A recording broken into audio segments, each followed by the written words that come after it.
हम सब इस धरती पर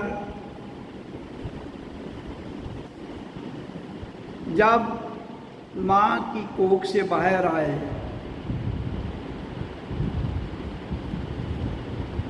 तो जीव आत्मा ने हमारे भीतर प्रवेश किया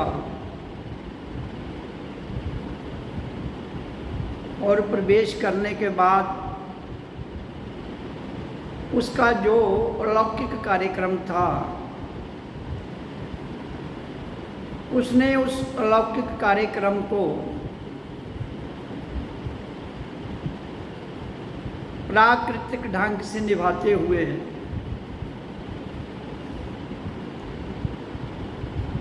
हमारे देह को उस जीव आत्मा ने गतिशील में ला दिया,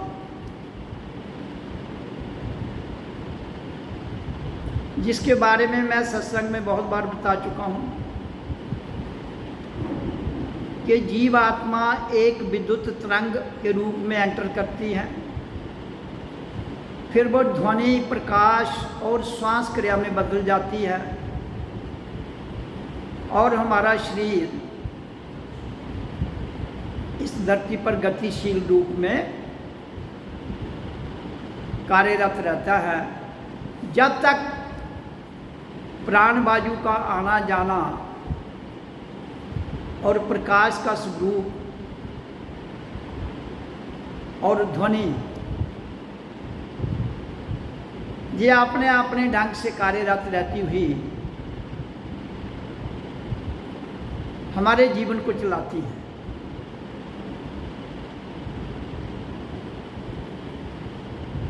लेकिन हम धरती पर आए,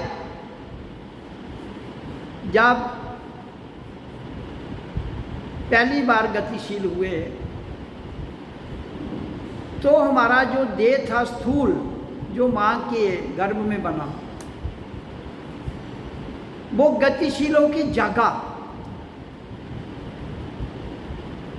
गए। लेकिन हुआ क्या, जैसे जैसे हम बड़े होते गए तो सोते गए।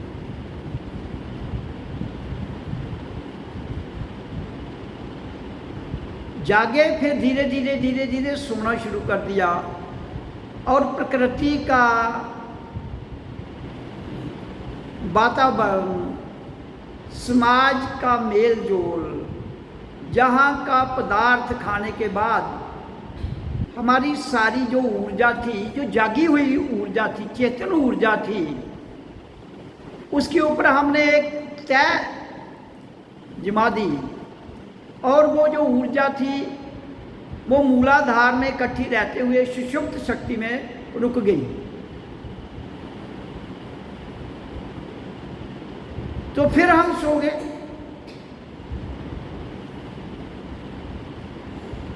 फिर जितनी भी धरती पर जमता है, कोई एक आधा नहीं सोया होगा तो मैं कह नहीं सकता हूँ, बाकी सारी की सारी तकरीबन सो जाती है।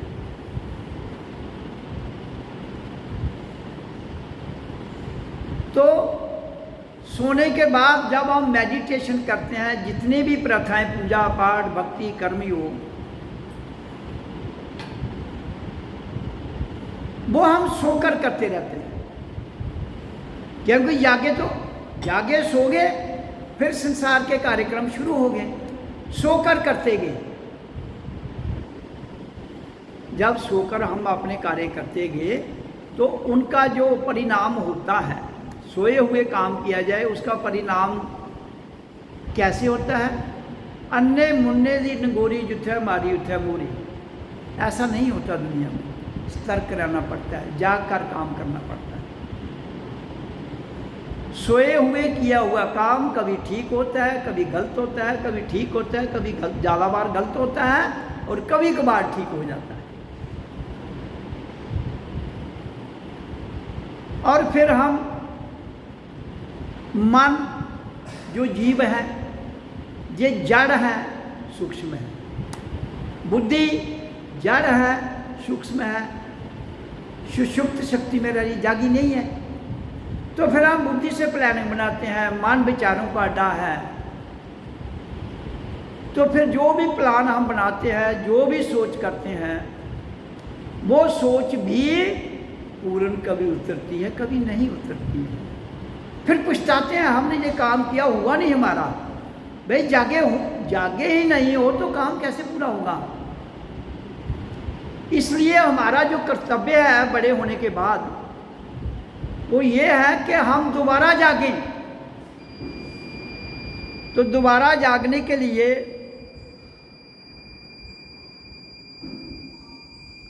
हमें क्या करना है?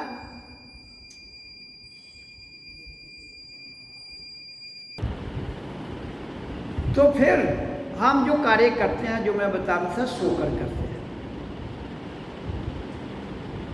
तो बेसिकली उसके बाद हमने कोई भी कार्य तब तक नहीं करना है जब तक जाग ना जाए। तो जागने के लिए क्या है? जो हमारी शक्ति मूलाधार में बैठी हुई है सुषुप्त रूप में, उसको जगाना है। उसको जगाने के लिए कहाँ लाना पड़ेगा? जहाँ से वो जागी हुई थी, टॉप ऑफ द हेड जब एंटर किया तो पूर्ण अवेयर थी, पूर्ण जागृत अवस्था में थी। नीचे जाते वो सो गए। अब दोबारा उसको जब हम मेडिटेशन करते हैं, ओम का उच्चारण करते हैं, तो वो ऊर्जा जो है, सोई हुई ऊर्जा ऊपर को आती है। जब ऊपर आती है सोई ऊर्जा, तो मूलाधार, स्वाधिष्ठान, मणिपुर, अनाहत, विशुद्ध, आज्ञा चक्र, सहस्रार, सतलोक। सतलोक में जाएगी तो जागेगी ना। जहाँ से जागी हुई आई थी, नीचे गई, खड्डे में चली गई, ऊपर से मिट्टी, धूल, खड्डे में सब कुछ खड्डा ही भर गया ऊपर से मिट्टी से। तो इसलिए उसको दोबारा जगाने के लिए उस खड्डे को खोलना पड़ेगा। तो वो खोलने का तरीका क्या है?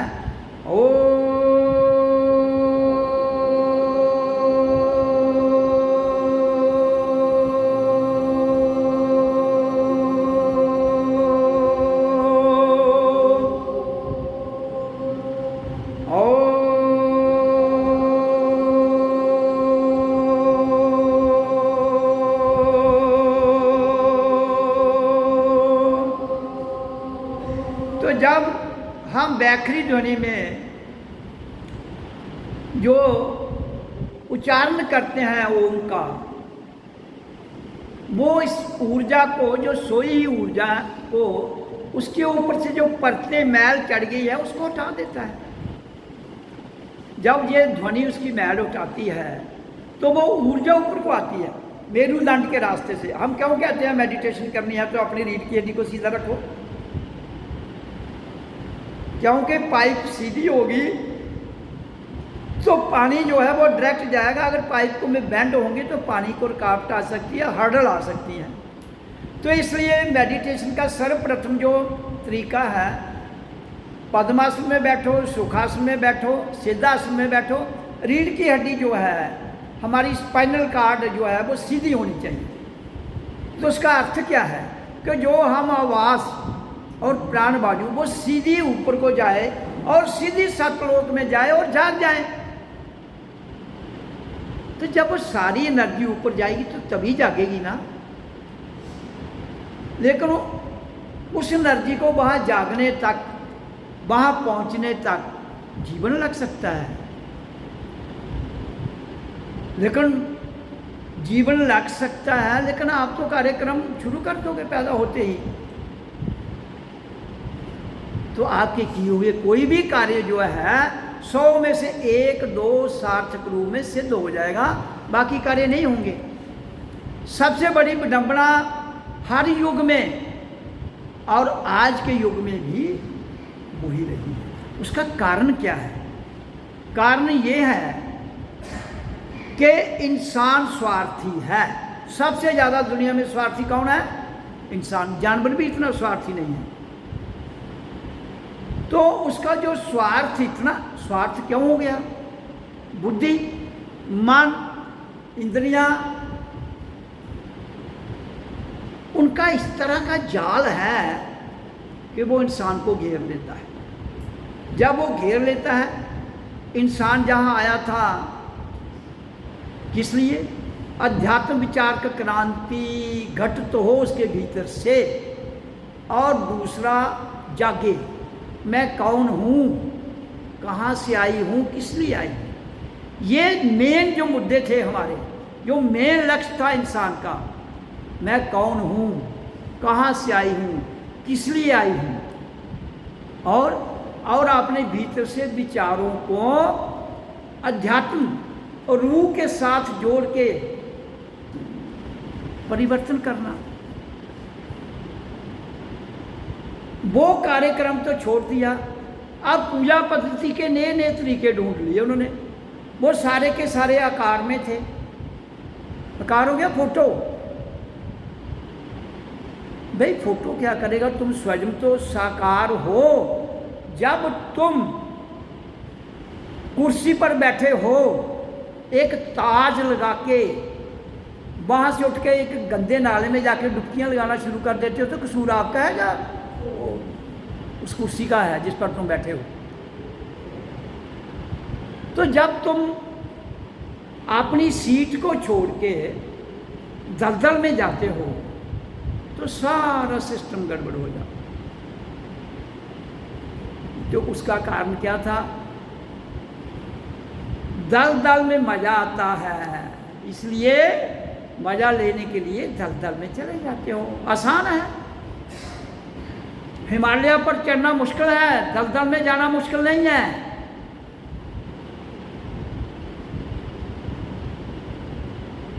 और जागने के लिए हिमालय पर चढ़ना पड़ेगा। और हिमालय जो है, जब उस पर चढ़ जाओगे तो वहां तो डायमंड है जो चमक रहे हैं 24 घंटे। तो चढ़ने के लिए मेहनत लगती है, चढ़ने के लिए स्ट्रगल करनी पड़ती है, चढ़ने के लिए सब कुछ खोना पड़ता है।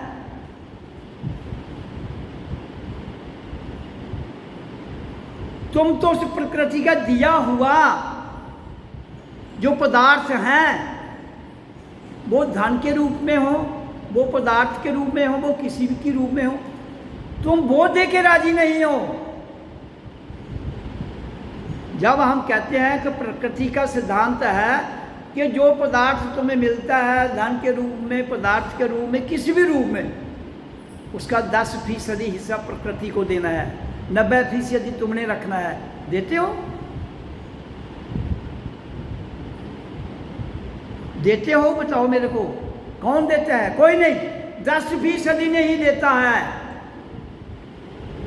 तो बात करते हो हिमालय पर चढ़ने की, वहां तो इतना भी बोझ लेके नहीं चढ़ सकते हो तुम, उस हिमालय पर इतना बोझ भी लेके नहीं चढ़ सकते हो।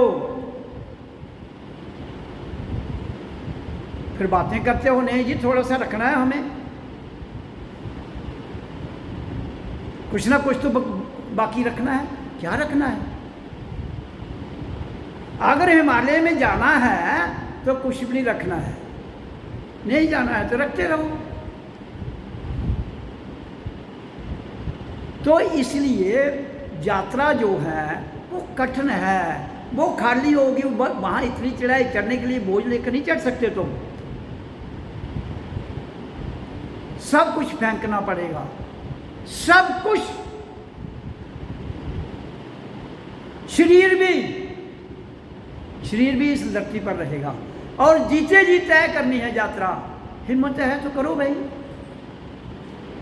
मैंने आपको बहुत बार कहा है, स्पिरिचुअल लाइन में तर्क वितर्क नहीं चलता है, नो तर्क वितर्क।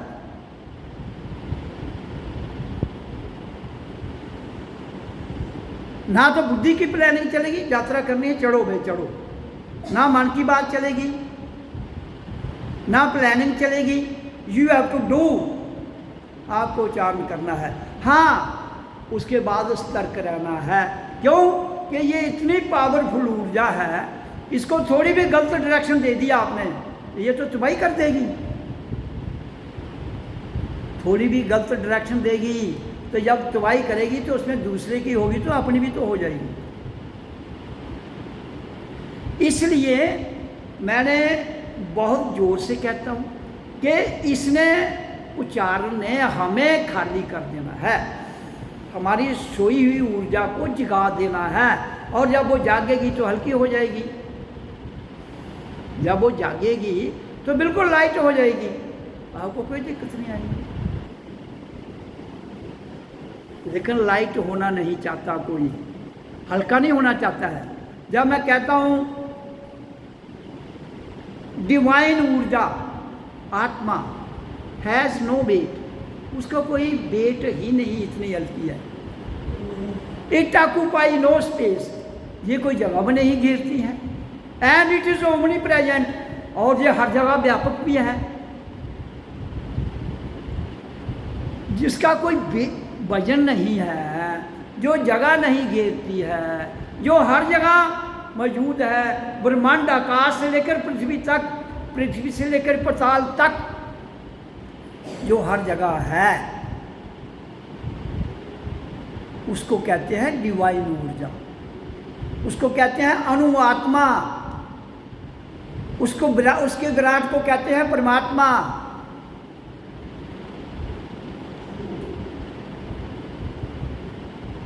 तुम्हारे तो मसले ही नहीं खत्म होते हैं,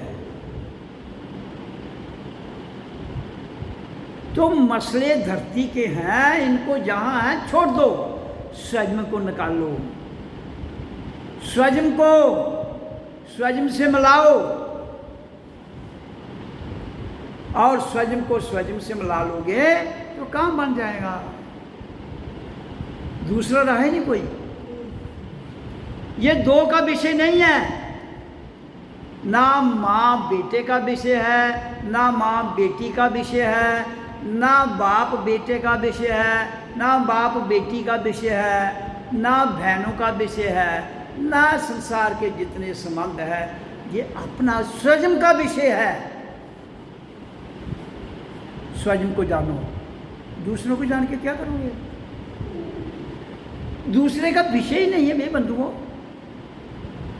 ये अपना विषय है, खुद का विषय। खुद को जानो, खुद से मिले। तो जब खुद को जान के मिलोगे 10% नहीं, फिर तुम 90 दे दोगे, 10 रखोगे। फिर परमार्थ की बात आ जाती है, और परमार्थ के लिए आदमी एक पैसा भी किसी भी रूप में, धन पदार्थ के रूप में अपने पास नहीं रखता है। संतों ने क्यों कहा है? संचित मत करो, ये पदार्थ संचित मत करो। नहीं नहीं नहीं, कल के लिए रख लें, कल आना है। ये उन लोगों की कहानियां हैं जो सोए हुए हैं। तुम सोए हुए लोगों की कहानी को मानकर जीवन बिता रहे हो, तो मेरे को कहते हो ये भाई ये वाले सौदे नहीं चल सकते, मेरे पास आना है तो सोए हो तो जागो।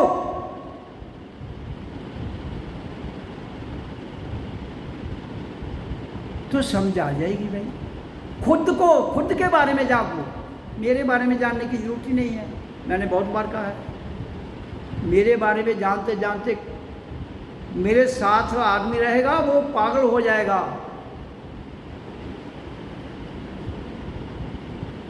क्योंकि मेरे बारे में जान के क्या करोगे?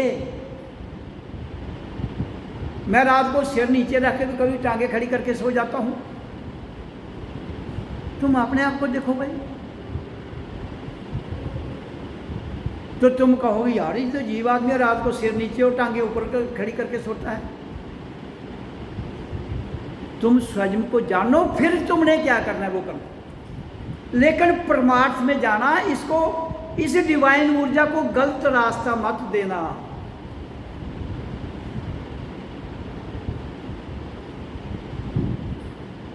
खाली इसने खाली करना है। उसके बाद भगवत प्रेम की बात क्यों कहेगी? मैं जब कहता हूं खाली हो जाते हो, परमार्थ की बात मैं क्यों करता हूं, ब्रह्म ज्ञान की बात मैं क्यों करता हूं, सतलोक की बात क्यों करता हूं? क्योंकि ऑलरेडी हम संसार में हैं।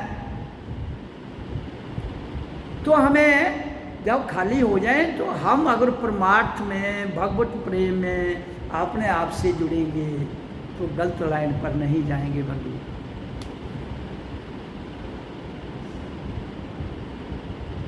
अगर में हाथ डालोगे वो जलाएगी।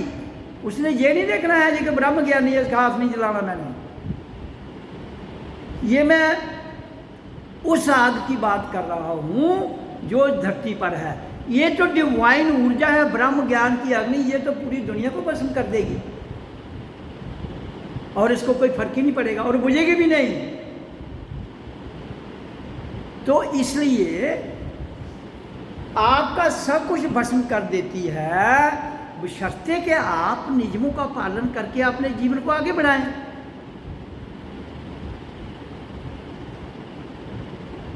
जब मैं कहता हूं कि सत्संग में आओ, सत्संग सुनो, उसके बाद ओम सो अहं ओम करते रहो। बात किसी से मत करो, कोई जरूरी बात है करो। और जैसे ही सत्संग खत्म होगा, एक दूसरे के प्रति टटर शुरू हो जाता है तुम लोगों का। क्या लेना है? अपने आप में रहो। हाँ, प्रसाद खाना, सीधे ऊपर जाओ, प्रसाद खाओ। कोई बड़ी जरूरी बात है करो, नहीं तो जरूरत ही नहीं है करने की। रिश्तेदारी जगाने की कोई जरूरत नहीं है।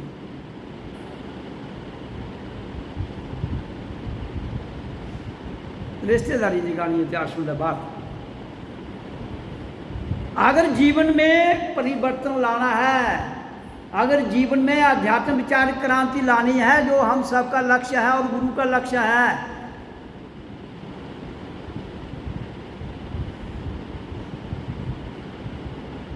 इधर मसले के नहीं मुद्दे, तो ये मसलों का विषय नहीं है। मसले खुद ही मिट जाते हैं। जिस दिन तुम हिमालय के शिखर पर चढ़ जाते हो, मसले खत्म हो जाते हैं। मसले नीचे रह गए। तो आप कहोगे हिमालय कहाँ, पहाड़ नहीं है, ये हिमालय है। ये सिर की जो आपका सर है, इसका टॉप, इसको हिमालय कहते हैं। इस हिमालय पर पहुंच जाओगे, आपकी ऊर्जा यहाँ चली जाएगी। तो यहाँ जो डायमंड है ना, जिसको हीरा कहते हैं, तो हीरे जैसी चमक जहाँ से आ रही है, जिसको ज्योत कहते हैं, अखंड ज्योत। 24 आवर हीरे जैसी अखंड ज्योत चमक रही है जहाँ। और अनस्ट्रक साउंड, ध्वनि, एक ओंकार सतनाम 24 घंटे जहाँ आ रही है, उधर जाना है आपको। वो है आपका रिश्तेदार। यहाँ आना है तो उसी रिश्तेदार से मिलने के लिए आना है जो हिमालय पर रहता है। जब तुम वहाँ पहुँच जाओगे तो जिसकी चर्चा हम करते हैं अखंड ज्योत की, वो 24 घंटे वहाँ डायमंड हीरे की तरह चमक रही है। वो 24 घंटे वहाँ से ध्वनि आ रही है अनहद, जिसकी रोज सत्संग में चर्चा की जाती है। उसके लिए प्रयास करो, उसके लिए मेडिटेशन करनी है। बाकी धंधे तो जो है वो चल रहे हैं दुनिया में, बाहर जाओगे सब कुछ हो रहा है, पैदा हो रहे हैं लोग, मर रहे हैं लोग। वो तो प्रथाएं वैसी ही रहेंगी, वो थोड़ी बदलेंगी। तुमने बदलना है, स्वयं ने बदलना है। स्वयं को बदल लोगे तो सब बीमारियां खत्म हो जाएंगी। स्वयं को बदल लोगे सब विकार खत्म हो जाएंगे।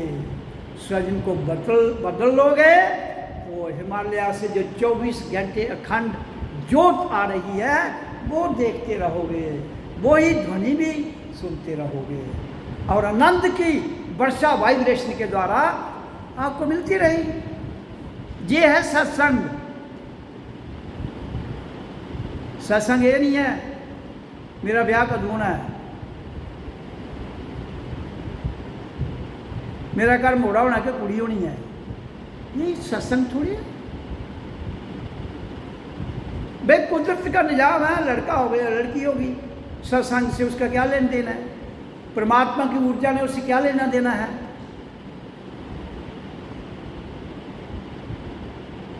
जब वर्षानंद की जहां बरस रही है तुम लोगे, तुम आगे फेंकोगे तो दूसरे को मिलेगी ना, अपने आप शांति हो जाएगी, अपने आप आनंद आएगा।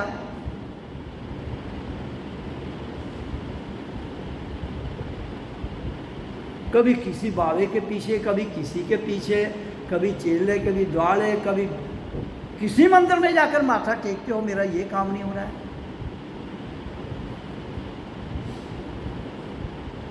तो जब तुम अपने आप को एक बेताज बादशाह होते हुए एक नीचे आकर लेट जाते हो धरती पर, तो यहाँ की शक्ति तुम्हें घेर लेंगी, वो थोड़े छोड़ेंगी।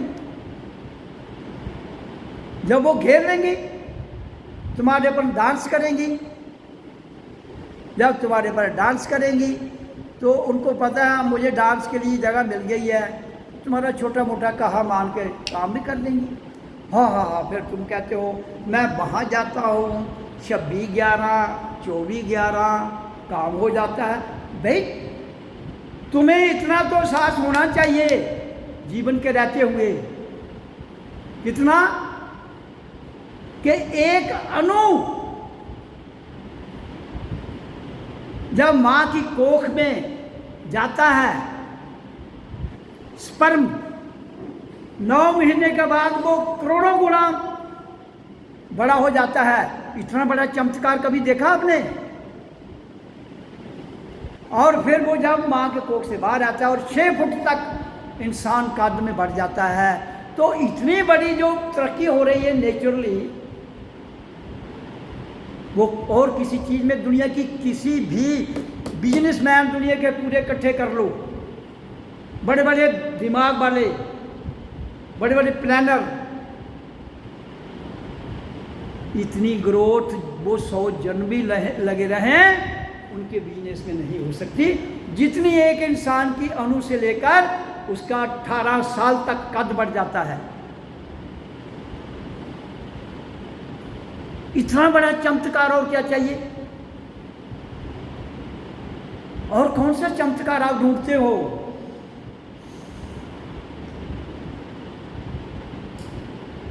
वो चमत्कारी बाबे दा मगर वो ये कड्डी उड़दा हो, ये दसी उड़दा हो, कहता मन पड़ जाता, क्या लेना देना तुमने उनसे? You your self is God. लेकिन वो करैक्टर आना चाहिए, उस करैक्टर तक जाने की जरूरत है। तुम्हारे बिना कौन खुदा है जिसको आपने मिलना है? तुम्हारे बिना कौन परमात्मा है जिसको आपने मिलना है? मैंने कहा कि एटम और मॉलिक्यूल, एटम कहते किसको हैं? वो छोटी से छोटी ध्वनि जिसके पुनाखंड ना हो, वो छोटी सी छोटी पदार्थ जिसकी डिवीजन ना हो, smallest particle is called atom.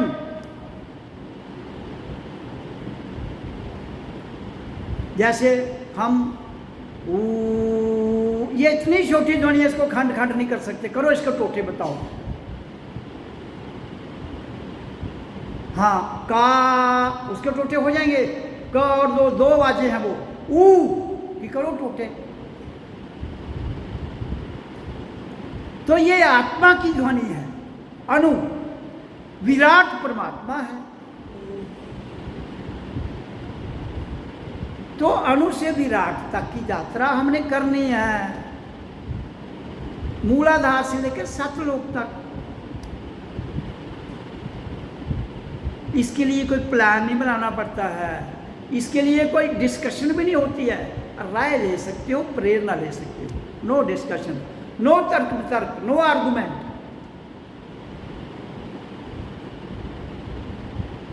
देखो, अगर आपको प्यास है तो पानी मिलेगा तो काम चलेगा। अगर आपको जिज्ञासा है पानी के बारे में जानने की, तो फिर क्या होगा? अच्छा, पानी है, ये कहाँ से आया? अच्छा, H2O, हाइड्रोजन, ऑक्सीजन, हाइड्रोजन कैसे बनता है, ऑक्सीजन कैसे बनती है, वो तो जिज्ञासा होगी उसमें तो जितना मर्जी खोज में लंबा। हाँ, जब प्यास होगी आपको पानी चाहिए, आपको हाइड्रोजन की जरूरत नहीं है, ऑक्सीजन की, आपको प्यास, पानी पियोगे प्यास बुझ जाएगी, बात खत्म है। तो इधर भजन में प्यास चाहिए, जिज्ञासा नहीं चाहिए। जिज्ञासा प्लानिंग है आपकी, खोज दर खोज।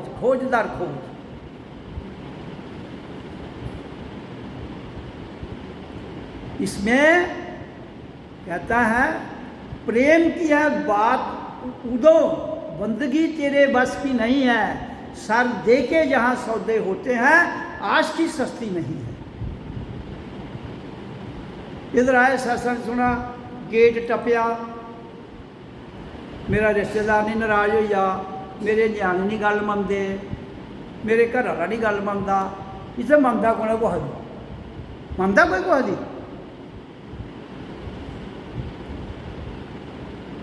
हिंदू धर्म, इस्लाम, सिख, ईसाई, बौद्ध, जैन, कितने संप्रदाय, कितने धर्म, राधा स्वामी, फलाना स्वामी, ब्रह्म कुमारी, फलाना, ये कितने हैं? कहते बहुत बढ़िया है सारे, मैं भी कहता हूँ बढ़िया है। तो फिर किस्मों ने रोज चला दे, क्या बढ़िया है भाई? ऐसे बढ़िया बात को क्या करोगे जो हमें डिवीजन करता है, जो हमें बांटता है? ऐसे बात को क्या करोगे? ऐसे धर्म क्या करने हैं जो रियलाइजेशन नहीं करवाते, वो कितना भी बढ़िया हो। जब तक आपके अंदर इतना दृढ़ विश्वास नहीं आएगा, हालांकि मैंने अपनी वाणी में बड़े स्पष्ट भाव में कहा है कि मैं दुनिया में सबसे ज़्यादा प्रेम अपनी माँ से करता हूँ।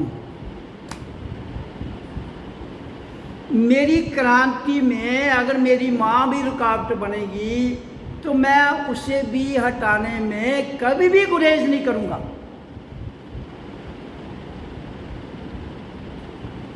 इसका अर्थ क्या हुआ? हमें कितनी भी चीज़ जिसको हम चाहते हैं, अगर हमारी लाइन में रुकावट बनती है तो उसे हटाना पड़ेगा, नहीं तो रास्ता रुक जाएगा। ये सत्संग की मेरी पहली वाणी है 1988 में, जिसमें मुझे रियलाइजेशन हुई थी और मुझे अपना ये कर्तव्य जो याद आया था, अध्यात्म विचार क्रांति लाना। तो मैंने उस वक्त ये कहा था, अपने भीतर से ये आवाज़ आई थी मेरे कि अगर माँ को दुनिया में, पहला प्रश्न था आज सबसे ज़्यादा प्यार किससे करते हो? ये मैं अपनी बात सुना रहा हूँ, दूसरों की नहीं। तो अंदर से आवाज़ है, मैं अपनी माँ से सबसे ज़्यादा प्यार करता हूँ। तो फिर दूसरा प्रश्न था कि अगर माँ तुम्हारे रास्ते में रुकावट आ गई तो क्या करोगी? उसके साथ जवाब था, मैं अपनी क्रांति को आगे ले जाने के लिए माँ को भी हटाना पड़ेगा तो मैं गुरेज नहीं करूँगा।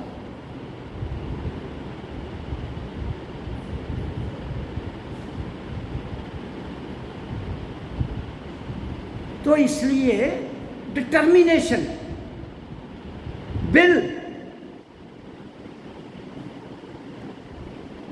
जब तक विल डिटर्मिनेशन नहीं है तो जिंदगी में सफल होते होते भी गिर जाओगे। क्यों? एक पांव में लोहे की जंजीर है, एक पांव में सोने की जंजीर है। संसार हो गया लोहे की जंजीर और सोने की जंजीर होगी जिसको तुम बहुत ज़्यादा चाहते हो। सुनना सारे प्यारा होता नहीं, जैसे जनानियाँ सुनने पिछले लड़ाई ली होती, बड़े बड़े कसमूने, बड़े बड़े उपद्रव हो जाते। तो दो जंजीरें सबके पाँव को पड़ी हुई हैं, लोहे की संसार की जंजीर, सोने की चाहत की जंजीर, दोनों को तोड़ना पड़ेगा। अगर जाना है आगे दोनों को तोड़ना पड़ेगा। ये नहीं थोड़ी जी तोड़ी उड़ो, थोड़ी जी ढीली करी उड़ो, ऐसा नहीं चलता।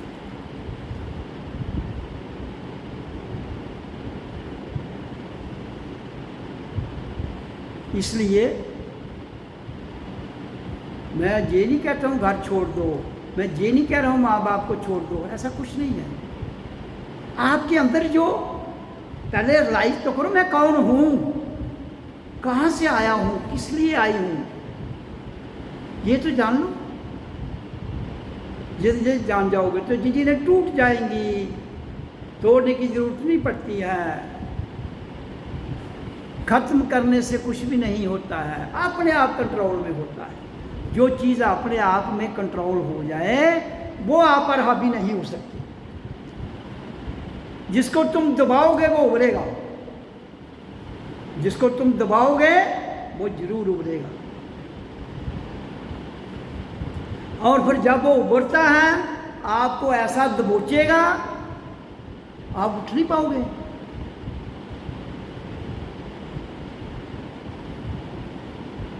तो इसलिए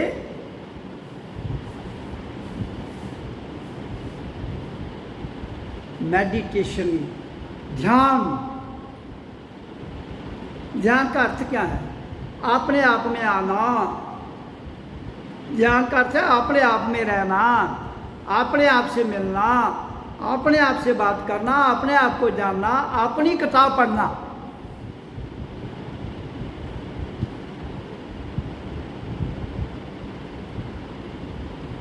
तो काम बन जाता है, मुश्किल नहीं है।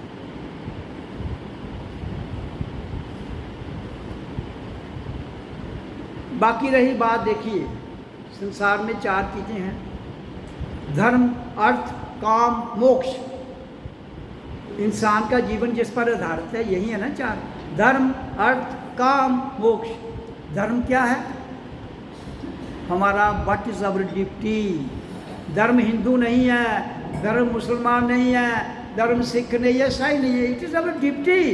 कर्तव्य क्या है हमारा, उसको धर्म कहते हैं। अर्थ, अर्थ हो गया पैसा। अर्थ मतलब सारा मतलब वाल कैरे करना होता दुनिया च। पैसे से, पदार्थों से, अर्थ, काम, इच्छा। संसार की उत्पत्ति काम से होती है, परिवार चलता है आगे। मोक्ष, स्वतंत्रता, सच्ची आजादी। मोक्ष का अर्थ क्या है? Real freedom. ये चार ही है ना। तो ये चारों कब सार्थक होती हैं? जिस दिन तुम जाग जाओगे। The day you will aware, आपकी चेतन शक्ति जाग जाएगी, तो ये चारों सार्थक हो जाएंगे। तो पहले जाग लो ना। बिना जागे काम करोगे तो गड़बड़ होगी। इसलिए मैं किसी का गुरु नहीं हूं। मेरी बात सुन लो, मैं केवल यहां जगाने के लिए आया हूं। उठ जाग मुसाफिर बोर वही, अब रैन कहाँ जो सोवत है। जो सोवत है सो खोवत है, जो जागत है सो पावत है।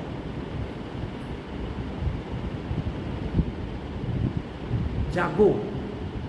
केवल मैं ओम नाम की ध्वनि का उच्चारण करके आपको जगाने के लिए आया हूं। जाग जाओ। जिस दिन जाग जाओगे तो मेरे जैसे हो जाओगे, बस। लेकिन मैं अपने जैसा नहीं बनाना चाहता हूं। जाग जाओ, हम सब एक ही हो जाएंगे, दो नहीं रहेंगे। जब हम सब जाग जाएंगे, एक हो जाएंगे, दो का मसला ही नहीं रहा। एक दूसरे को जानने की जरूरत ही नहीं रही। इसलिए खुद को जगाओ। और जागने के लिए हमने जो मूल मंत्र रखा है वो है ओ।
तो जिस दिन तुम स्वयं जाग जाओगे, तुम्हारा रोम रोम जाग जाएगा, तो आपके अंदर से जो तरंग निकलेगी वो जहां भी टकराएगी वो मुर्दों को भी जगा देगी। इसको कहते हैं अध्यात्म विचार क्रांति।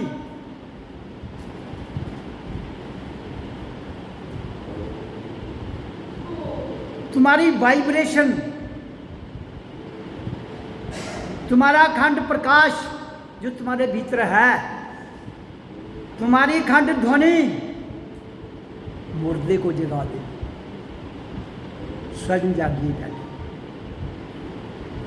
अपने गुरु स्वयं बनिए। स्वयं शिष्य, स्वयं गुरु। लेकिन उसके लिए बंधुओं जागने की आवश्यकता है। जागोगे काम हो जाएगा। दुनिया में आनंद वन, आनंद का वन। पूरी दुनिया वन है तो पूरी दुनिया में आनंद बिखर जाएगा।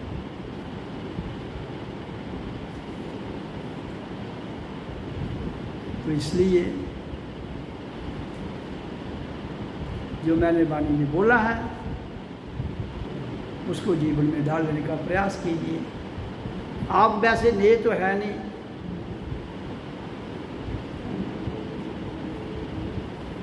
कहता है कम नहीं, ये सोना भी नहीं, सोने से कम भी नहीं, गुम भी हो जाए तो गम नहीं।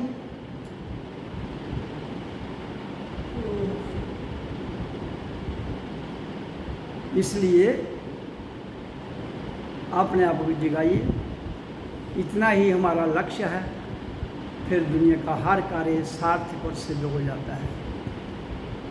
तो इसी के साथ वाणी को विराम देता हूँ इस समय में। आप सबको मेरा आंतरिक नमन। ओम ओम ओम।